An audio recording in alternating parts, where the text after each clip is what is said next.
Hello, my name is Leandro Rosenberg, and I am a software engineer at RoboFlow.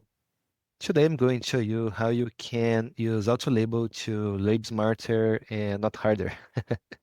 So before we can train any computer vision model, we need to label data, right?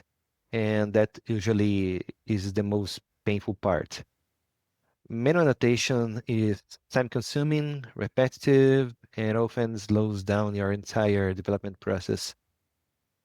If you want to experiment quickly or scale your dataset, labeling becomes a bottleneck, especially when you are working with hundreds or thousands of images.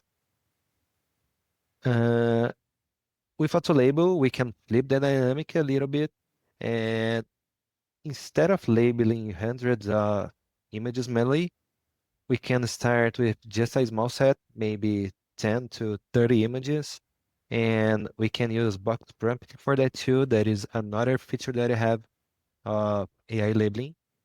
And then we will train an state model in seconds using these labeled images and use it to automatically label hundreds of additional images to your dataset and to train your model. Um, and you can save time and effort while actually improving model quality if you train a really good model. Besides that, like an RF-DETR, maybe. Let me show you how this looks in practice. So we'll do a demo to solve a real-world computer vision problem using this exact process, uh, like maybe like this, but a little bit changes here.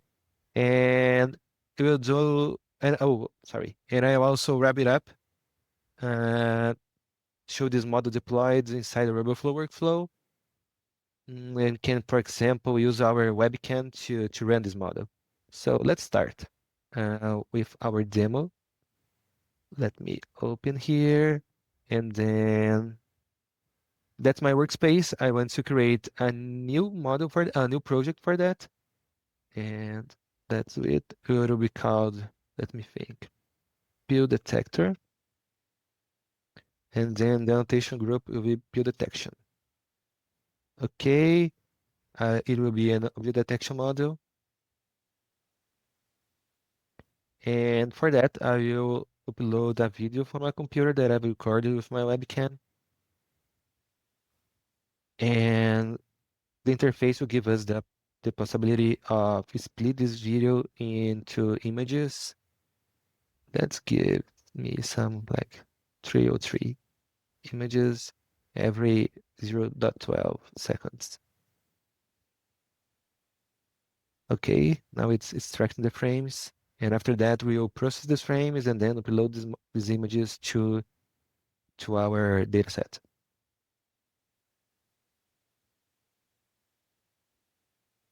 Okay, saving continue.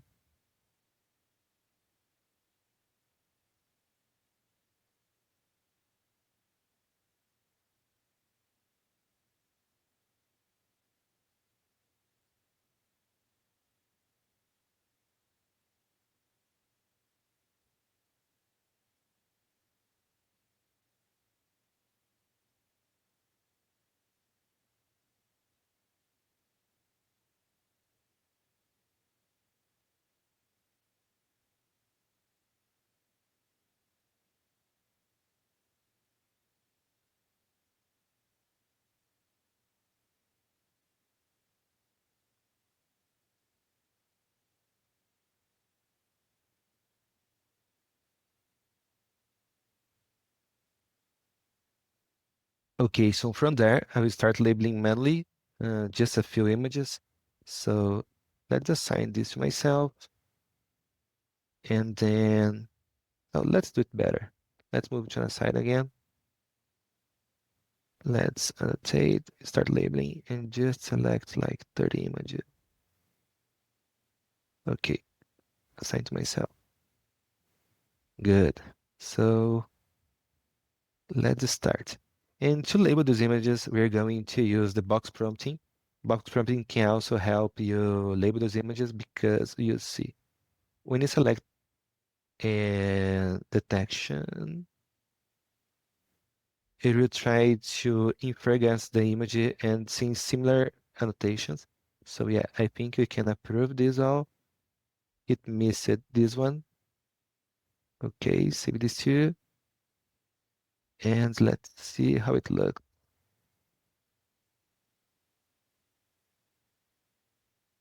Looks good to me. Let's see the next one.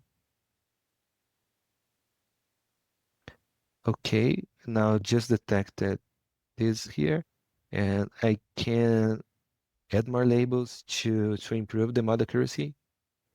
Okay, just a few more.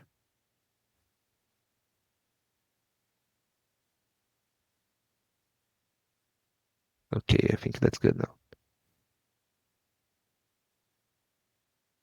Okay, I think that's all right. Let's continue. Oh, now it looks good to me. 30 because I know that I have 30 pills here. 29, probably missed one because it's below this little thing. Okay, 27. I don't want to annotate this one here. We can also change and we can ignore that. Delete it. Next one. Okay, 30. 30 looks good to me.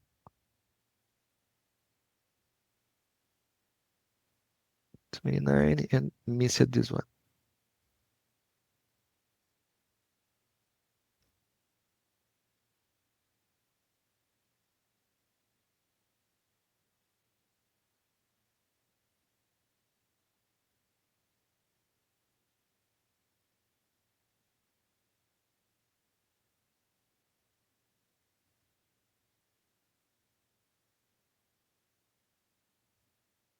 You see, when we have more images annotated, the box prompting works really good because it can detect a lot of images. One cool feature, for example, I don't want this to be labeled because it's something wrong. So I can convert this annotation to a negative, and then it will start labeling images similar to that one. So yeah, I can approve this one, and the rest looks good to me. 30, 27, missed this one.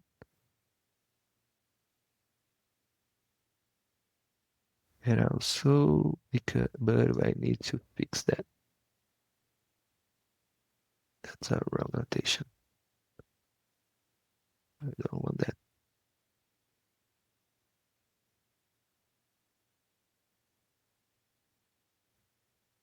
Okay, I don't want that too. Let's convert it to a negative. Okay, 30,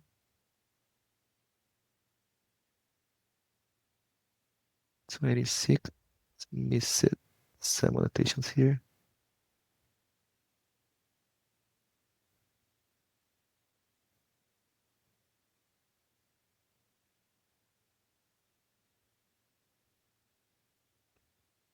Okay.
Okay, I don't want to annotate this blurry advance.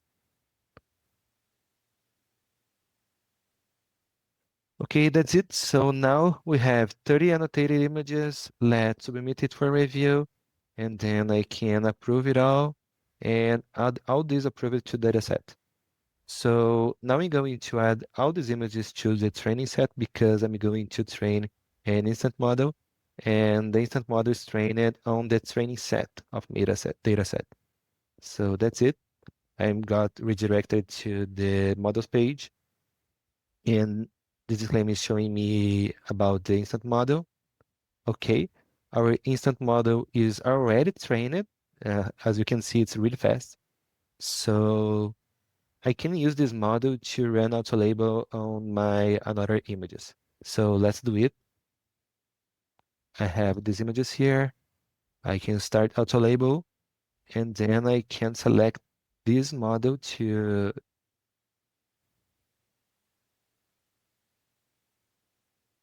annotate my images. So that's it. So here we got it annotated 30 of 30 using this confidence. This is just a preview, right? So here we got 31, and then we need to improve the confidence probably to select just 30. And this is a global confidence for all the images, so we need to adjust that. Okay, here we just got 28. It looks good to me. Probably some of the pills is covered by the knife.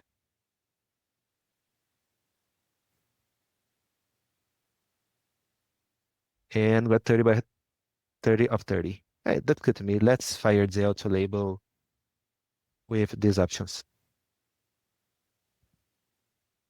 And it can take a while because you do need to start a machine to run this labeling, and we have a queue that we need to process these labels.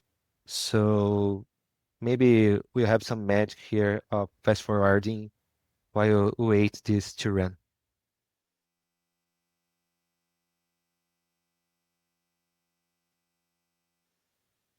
Okay, so now that's done. And let's see the annotated images by the model. Okay, so it looks really good to me. We'll have 30 images here. I can approve that to go to my data set. Approve it, approve it, approve it. Really, really good result. Approve it. Yeah. Oh, that's a wrong detection. You can delete it and then approve it. Okay. Now it's a wrong detection too. I don't want to add this on my dataset.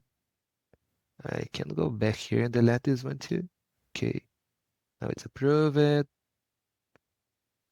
Looks good. Oh, that's a partly covered. I don't want that on my dataset. Neither this one. Okay. Okay.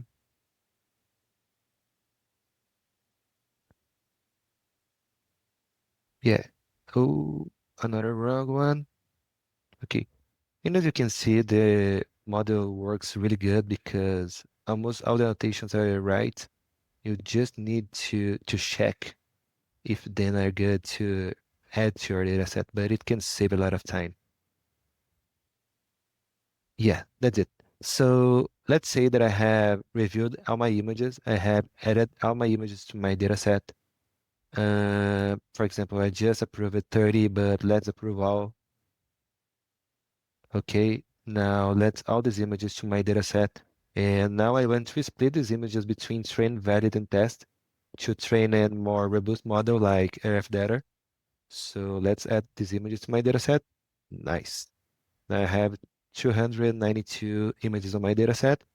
I can go here on versions, and then I can create a new version. So let's auto-orient and resize on the pre-processing. And then I don't want any augmentation. And then let's create this version.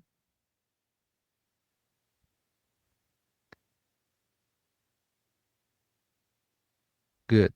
So now I can run a custom train, I would like to train a RF-DETR. That is a really good model that we have.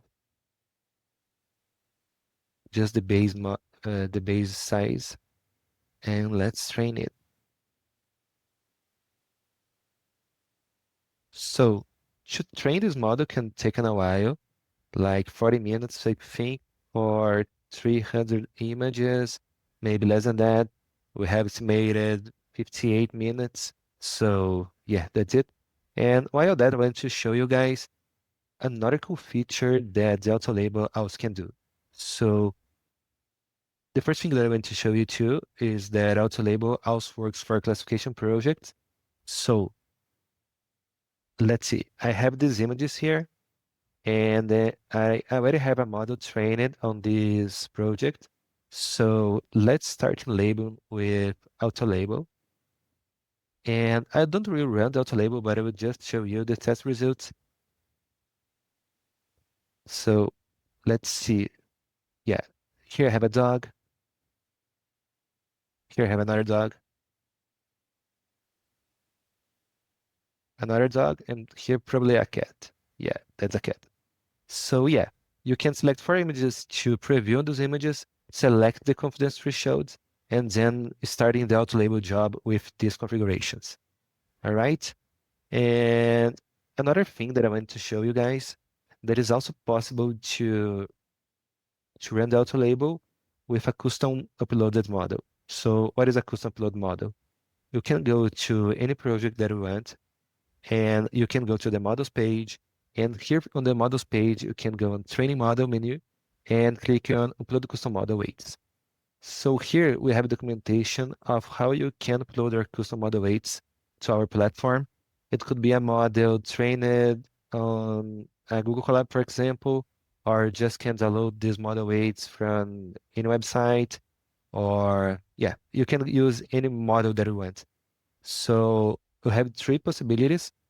You can upload by SDK or by a CLA.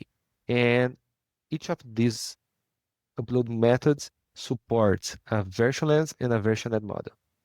A versionless model can be shown in more than one project at a time, and the versioned model you need to create a version, how I showed to you before, and then you can upload this model, and this model will be displayed here on the models page.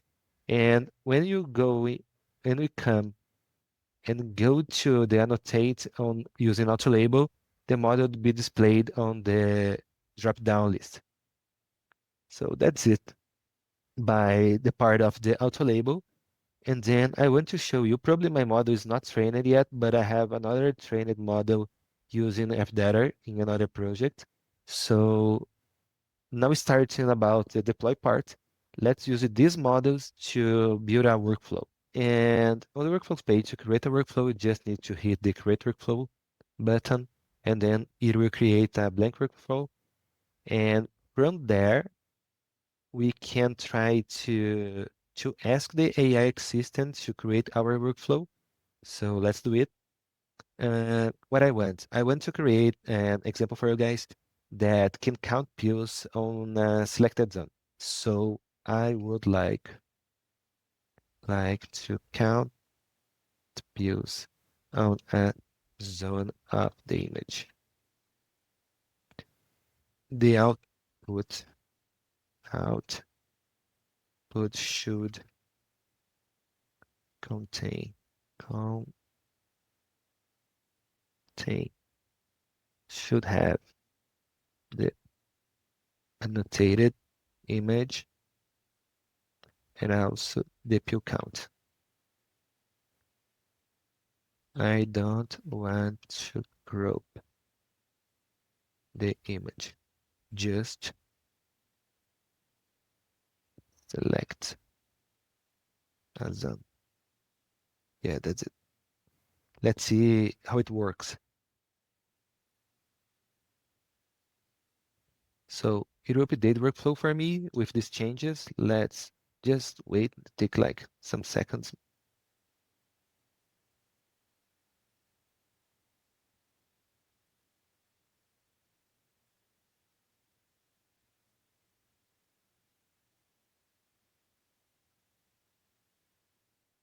Okay, let's see.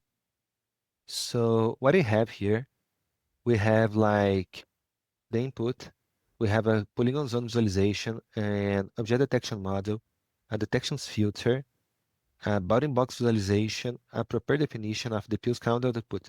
Looks pretty decent to me. I just want to change the order here to the polygon zone visualization comes a little bit down here. So what I should do is the following. We can change the order here. Let me think how.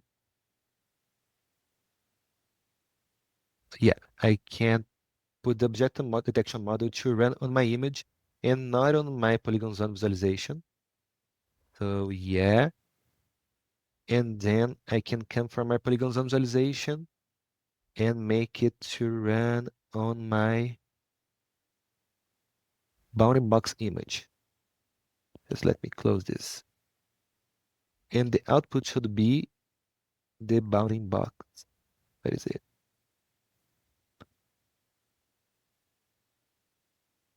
Polygon zone visualization, zone filter, bounding box. That's it.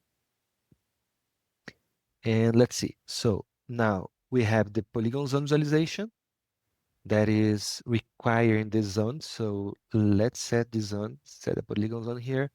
We can select the video. So let's draw a zone here. Okay, save. We can copy these coordinates to paste here on detections filter because the detections filter, we can set it to detect just on a zone. And also we can say what is the zone, but I want the same zone that is drawn.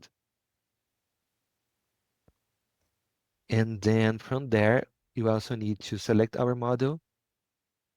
This is our pills model, the RF-DETR model. And oh, you also need to prepare the definition, the pill count. So we need to count items here. So the output would be the bounding box visualization, the output image. Let's rename that because we need this name to work because it would be the proper name on the JSON generated. And this will be the count. Okay. Output image count. Here we have the bounding box visualization that is running on the polygon zone visualization image. Then we have the detections here. And then we have detections filter that will filter these detections just in the zone that I have drawn. And also we have the pills counter here. Looks good to me. Let me think if I want to add something more, but I think that's enough maybe. Let's save this workflow and we can test this workflow here with an image, for example. This is some screenshots that I have of my model running, of my webcam, sorry.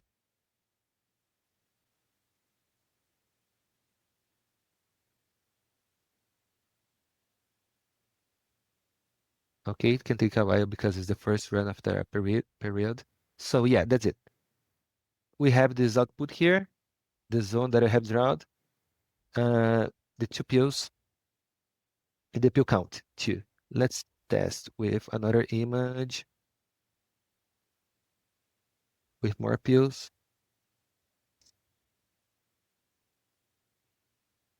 Nice, 30.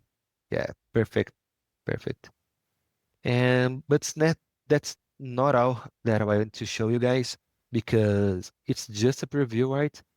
I want to show you how you can deploy that and test on your webcam or something like that. So we need to save the workflow. It's already saved, and we need to hit the deploy button, and we can run this on a video. So what do you need to do?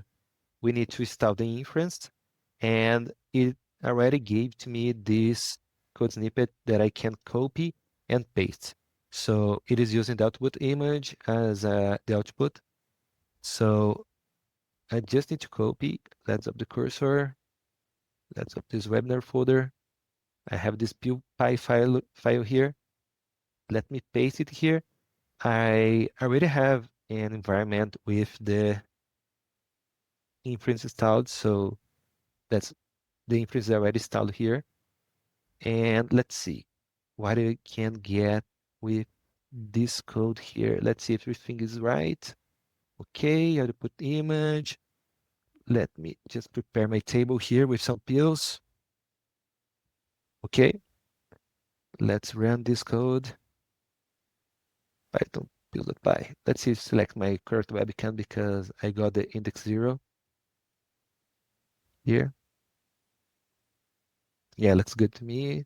Okay, now we have this video. So let's try to move it a little bit from the side. Okay, awesome. So as you can see here on the JSON payload, we have two pills, and these pills are annotated. But let's improve it. Let's improve it. What more we can have? Let's vibe code a little bit. Let's add this count on the output. So we can go here and see the output format that we got when it tested. Copy this output. Oh, we can copy here. And then we can vibe code a little bit. For example, please add on the top left corner the pill count. The result have the following format. Oh man, does that? Let's copy it. Okay, count. Let's put image. Let's see. Okay, let's test it. Just vibe code. Okay, and let me open my terminal. Terminal. Run it again.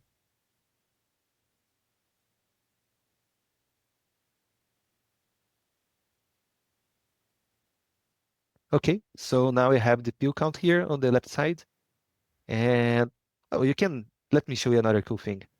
Uh, okay, we have detected these pills, but I want to add these labels, right?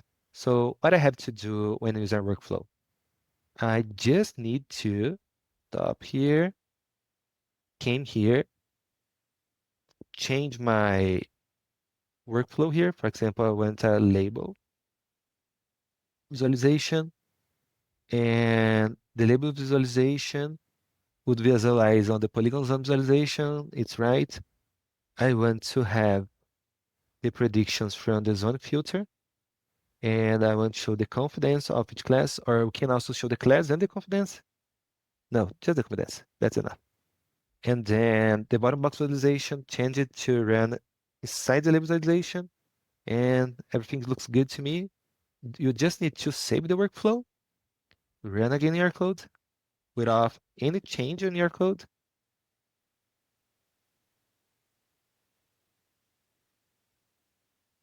And now we have the confidence here. So the workflow is really good to, you don't need to write code, right? You just need to change workflow when it's done. And I think that's it that I have to show to you guys. Um, let's see. I think that's it I have to show to you. So thank you for joining this webinar. It's really awesome to have this time with you. And I hope to see you on the next time. Bye bye.